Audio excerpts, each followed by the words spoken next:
मैं नरेंद्र मोदी को चैलेंज कर रहा हूं। काशी विश्वनाथ बोर्ड का कोई हिंदू ही मेंबर बन सकता है, मुसलमान नहीं बन सकता। तो ये सेक्शन 3 वक्फ यूजर का असल मकसद क्या है कि मुसलमानों से उनकी मस्जिद, दरगाहें, कब्रिस्तान, यतीम खानों को छीन लेना। तो ये एक्ट में वक्फ के प्रोटेक्शन का कोई चीज नहीं है, सब झूठ बोल रहे बीजेपी वाले। पार्लियामेंट के सामने मस्जिद है, पार्लियामेंट के राइट सामने, जिसमें फखरुद्दीन अली अहमद की खबर है। अब कल कोई जाकर पूछे कि भाई इसका डीड बताओ, कहां की डीड निकलेंगी? डीड कहां निकलेंगी? डीड नहीं निकलेंगी। आप बोलेंगे वक्फ यूजर नहीं है, गवर्नमेंट प्रॉपर्टी है।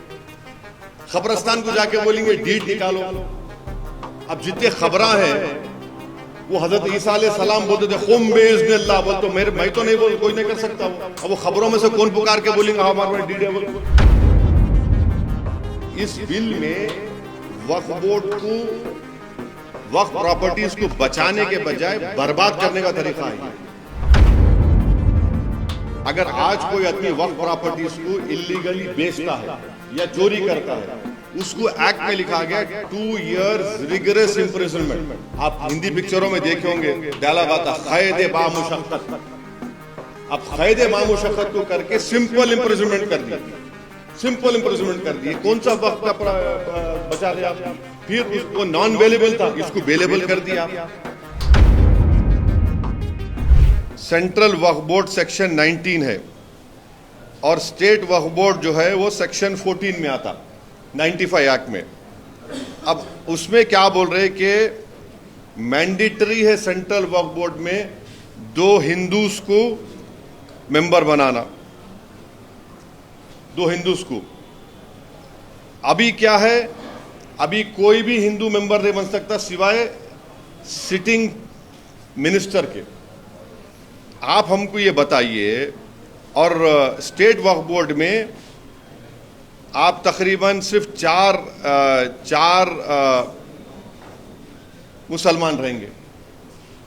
अब गवर्नमेंट का प्रपोजल क्या है कि स्टेट वक्फ बोर्ड में जो मेंबर्स बनते, एक मुतवल्ली कैटेगरी का इलेक्शन होता, एमएलए कैटेगरी का इलेक्शन होता, एमपी कैटेगरी का इलेक्शन होता और जुडिशरी का, बार काउंसिल का, ये 4 इलेक्शन होते। अब गवर्नमेंट, मोदी गवर्नमेंट क्या बोल रही, इलेक्शन नहीं, हम नॉमिनेट करेंगे। क्यों नॉमिनेट करेंगे? आप इलेक्टोरल प्रोसेस के खिलाफ क्यों हैं? और फिर आप ये बोल रहे कि नॉन मुस्लिम को मेंबर बनाएंगे। मैं नरेंद्र मोदी को चैलेंज कर रहा हूं और आपके सामने अब जो बोल रहा हूं, आप जरा इसको गहराई से सुनिए। उत्तर प्रदेश में काशी विश्वनाथ टेम्पल एक्ट है 1983, आप लिख लो ये। उसमें सेक्शन 3 है। सेक्शन 3 ये बोलता है कि no person unless he is a Hindu by religion be eligible for being और continuing as a member of the board और एग्जीक्यूटिव कमेटी और चीफ एग्जीक्यूटिव और एज एन एम्प्लॉय। यानी काशी विश्वनाथ का सेक्शन 3 ये बोल रहा है कि वो जो हिंदू होगा बाय रिलीजन वही एलिजिबल होगा बोर्ड का मेंबर बनने के लिए, एग्जीक्यूटिव कमेटी का मेंबर बनने के लिए, सीईओ बनने के लिए और एम्प्लॉय होने के लिए। फिर आप वही काशी विश्वनाथ टेम्पल एक्ट 1983 में सेक्शन 6(3) देखो आप, जिसमें यह बोला गया है कि where a member of the board can not perform his duties as such by reason of the fact that is not a Hindu, the person available next below him in this behalf shall be a member of the board. यानी अगर कोई member अपनी duties को निभा नहीं सकता इसलिए कि हिंदू नहीं है, तो किसी और को हिंदू को बनाया जाए। आप यहां पर क्या कर रहे हैं सेंट्रल वक्फ काउंसिल में और स्टेट वक्फ बोर्ड में? काशी विश्वनाथ बोर्ड का कोई हिंदू ही मेंबर बन सकता है, मुसलमान नहीं बन सकता। और याद रखिए, हिंदू का डेफिनेशन आर्टिकल 25 में हिंदू, बौद्ध, सिख और जैन है। यहां पे क्या बोल रहे, सिर्फ हिंदू रहेगा, ना सिख होगा, ना बौद्ध होगा, ना आपका जैन होगा। फिर आप तमिलनाडु में आइए, लंबा तो नहीं हो रहा ना ये? हाँ, अगर लंबा हो रहा तो बोलो, रुक जाता हूं मैं। तमिलनाडु में, Tamil Nadu Hindu religious and charitable endowments act 1959, उसका आप सेक्शन 10 पढ़ो आप। उसमें क्या लिखा हुआ है, the commissioner additional commissioner, every joint deputy or assistant commissioner, and every other officer or servant appointed to carry out the purpose of this act by whomsoever appointed shall be a person professing the Hindu religion and shall cease to hold office as such when he ceases to profess religion. यानी commissioner, Tamil Nadu में commissioner endowment board का, joint deputy और assistant commissioner, कोई भी officer और उनका employ जो इस एक्ट में अपॉइंट होगा उसको हिंदू रिलीजन का होना चाहिए, और अगर वो हिंदू रिलीजन का नहीं है तो ऑफिस में नहीं रहेगा। कौन सा सेक्शन है Tamil Nadu religious charitable endowment? Section 10। आप आंध्र प्रदेश में आ जाओ, आप आंध्र प्रदेश, तेलंगाना में भी एक्ट है वो। आंध्र प्रदेश को एक्ट था 87 का, तेलंगाना में भी एक्ट है। Andhra Pradesh charitable Hindu religious institution endowment act 1987, वो सेक्शन 3(2) क्या बोलता है?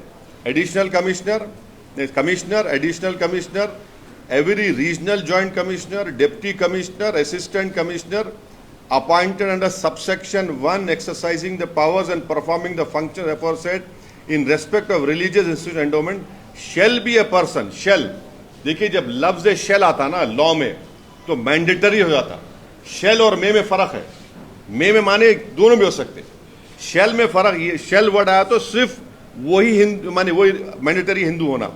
shall be a person professing Hindu religion and shall cease to exercise his powers and these functions when he ceases to profess the religion। यानी आपको हिंदू होना जरूरी है, अगर आप नहीं है तो मेंबर निकलते। अब कर्नाटका में आइए आप, Karnataka Hindu religious institution charitable endowment 1997 section 7 पढ़ो आप, उसमें क्या हो रहा? Commissioner, deputy commissioner, assistant commissioner, every other officer और सर्वेंट, यानी एम्प्लॉय भी ऑफिसर भी, appointed to carry out the purpose of this act by whomsoever appointed shall be a person professing Hindu religion and shall cease to hold office as in such when he ceases to profess religion। ये वही है। फिर आप ओडिशा को जाइए, Odisha Hindu religious endowment act 1951, उसमें section 5 पढ़ो आप, उसमें वही लिखा हुआ है कि the state government may by notification appoint a person who professes the Hindu religion as a member of either judicial, administrative service, retired member thereof to be commissioner of endowments, and they may further appoint such number of deputy commissioners, assistant commissioners as they think fit। फिर उसमें ये बोल रहे अगर कोई Hindu religion नहीं है उसको ऑफिस सीज कर देना। हमारा क्वेश्चन ये है, मैं आपको 5-6 स्टेट्स की मिसाल दिया। अब 95 के एक्ट में जो अभी एक्ट है, इसमें क्या है? सेक्शन 9 जो वक्फ काउंसिल का है, ये पूरे के पूरे मुसलमान है 95 के एक्ट में। अब 2024 में गवर्नमेंट क्या बोल रही है कि 2 members under this section shall be non Muslim, माने 2 मेंबर कम से कम मस्ट है आपको नॉन मुस्लिम बनाना। ये वायलेट करता आर्टिकल 15, 25, 26, 29 कॉन्स्टिट्यूशन। डिस्क्रिमिनेशन है, ये कंप्लीट डिस्क्रिमिनेशन है। अब आप आ जाइए स्टेट वक्फ बोर्ड पे, 90 जो स्टेट वक्फ बोर्ड सेक्शन 14 है 1995, जिसमें पूरे मेंबर मुस्लिम हो सकते, पूरे मेंबर मुस्लिम होते। अभी इन्होंने क्या कर दिए, यहां पर क्या कर दिए, खाली 4 कर दिया स्टेट वक्फ बोर्ड में। हमारा बोलना यह है कि भाई साहब, जब काशी विश्वनाथ के एक्ट में, हाँ, फिर आपके तमिलनाडु के Hindu religious charitable endowments act 59 में, आंध्र प्रदेश के charitable Hindu institution endowment act 1987, Karnataka के Hindu religious institution charitable endowment 1997, Odisha के 1951 एक्ट में, इन सब में बोला जा रहा है कि commissioner, assistant commissioner, CO, employ तक हिंदू होना। आप क्यों हमारे पीछे पड़े हुए वक्फ बोर्ड के? अब ये बताओ आप, ये नाइंसाफी नहीं है तो क्या है? तो इस बिल में वक्फ बोर्ड को, वक्फ प्रॉपर्टीज को बचाने के बजाय बर्बाद करने का तरीका है ये। आपको और एक मिसाल दे रहा हूं, आप जाकर सेक्शन 52 ऑफ 95 एक्ट पढ़ो, जिसमें यह बोला गया अगर आज कोई आदमी वक्फ प्रॉपर्टीज को इलीगली बेचता है या चोरी करता है, उसको एक्ट में लिखा गया 2 years रिगरस इंप्रिजनमेंट। आप हिंदी पिक्चरों में देखे होंगे, डायलॉग आता क़ैद बामुशक्क़त। अब क़ैद बामुशक्क़त को करके सिंपल इम्प्रिजनमेंट कर दिए, सिंपल इम्प्रिजनमेंट कर दिए। कौन सा वक्त का बचा रहे आप? फिर वो नॉन बेलेबल था, इसको बेलेबल कर दिया आप। ये कौन सा वक्त प्रॉपर्टीज को बचा रहे? आप तो बर्बाद करना चाह रहे। अब पार्लियामेंट के सामने मस्जिद है, पार्लियामेंट के राइट सामने, जिसमें फखरुद्दीन अली अहमद की खबर है। अब कल कोई जाकर पूछे कि भाई इसका डीड बताओ, कहां की डीड निकलेंगी? डीड कहां निकलेंगी? डीड नहीं निकलेंगी। आप बोलेंगे वक्फ बाय यूजर नहीं है, गवर्नमेंट प्रॉपर्टी है। खबरस्तान को जाके बोलेंगे डीड निकालो। अब जितने खबरां हैं, वो हजरत ईसा अलैहिस्सलाम बोलते थे खुम बिइज़्निल्लाह, बोल तो मैं तो नहीं बोल, कोई नहीं कर सकता वो। अब वो खबरों में से कौन पुकार के बोलेंगे हाँ हमारे पास डीड है? बोल कौन बोलेंगे? बोलो आप। यतीम खाने हैं, आप बोलेंगे दरगाहें हैं, कहां से ला के देंगे? तो ये सेक्शन 3 वक्फ बाय यूजर का असल मकसद क्या है कि मुसलमानों से उनकी मस्जिद, दरगाहें, कब्रस्तान, यतीम खानों को छीन लेना। तो ये एक्ट में वक्फ के प्रोटेक्शन का कोई चीज नहीं है। सब झूठ बोल रहे बीजेपी वाले। सिर्फ वक्फ को बर्बाद करना उसका मकसद है।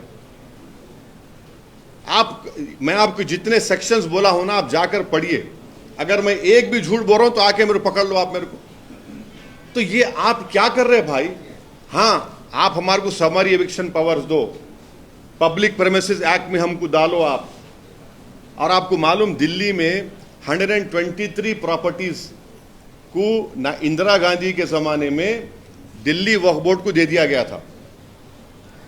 1984 में कोर्ट स्टेटस को का ऑर्डर दिया। हम 2024 में हैं, 30 साल हो गया, उस स्टे को विकेट नहीं करा सके। 84 से 2024 तक एक मामूली स्टे को विकेट नहीं करा सके आप बोलते मुसलमान ऐसा कर रहा, मुसलमान वो कर रहा। अरे सरकार तुम्हारी है ना बाबा, तुम्हारा प्रधानमंत्री है, तुम्हारा मंत्री है। मुसलमान का तो कोई ना प्रधानमंत्री है ना कुछ भी। हम तो खाली वोट डालने वाली मशीन है, एटीएम है। हम तो दूध देने वाली गाय है, हम भैंस हैं। हम 84 से एक स्टे विकेट नहीं कराए आप, और हमारे को बोल रहे आप।